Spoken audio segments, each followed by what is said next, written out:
പണ്ട് സ്കൂളിൽ പോയ കാര്യം ഞാൻ എപ്പോഴും ഓർക്കാറുണ്ട്. പണ്ടൊക്കെ സ്കൂളിൽ പോയി പഠിച്ചത് എന്തുവാണെന്ന് എനിക്ക് ഒരു ഓർമ്മയില്ല. അപ്പം നിങ്ങളൊക്കെ പഠിച്ച കാര്യങ്ങൾ ഓർക്കുന്നുണ്ടോ ഇല്ലയോ എന്നുള്ളത് ഒന്ന് കമൻറ്റ് ചെയ്യുന്നത് നല്ലതായിരിക്കും. എന്താണെന്ന് പറഞ്ഞാൽ ഞാൻ പഠിച്ചത് എന്തുവാണ് സ്കൂളിൽ പോയി ചെയ്തതെന്നുള്ളത് എനിക്കിപ്പോഴും ഒരു ഓർമ്മയില്ല എന്നുള്ളതാണ്. ഇതിൻ്റെ അകത്ത് മെയിനായിട്ട് ഓർക്കുന്ന ഒരു കാര്യം, കോളേജിലാണോ 10th ഗ്രാവിറ്റി പഠിച്ചിട്ടുണ്ട്.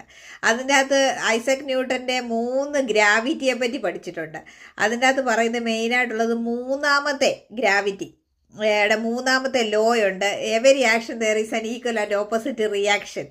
ഈ ഒരു ലോ മാത്രമേ ഞാൻ ഈ സ്കൂളിൽ പഠിച്ചതിൽ വളരെ പഠിച്ചതിൽ ഓർമ്മ നിൽക്കുന്ന ഒരു കാര്യമുള്ളൂ. ഈ ഒരു കൊട്ടേഷൻ ഇട്ട് നമ്മൾ പലരെയും കളിയാക്കുകയൊക്കെ ചെയ്യുന്നതുകൊണ്ട് എനി ഹൗ ഈ ഒരു ന്യൂട്ടൻ്റെ 3rd ലോ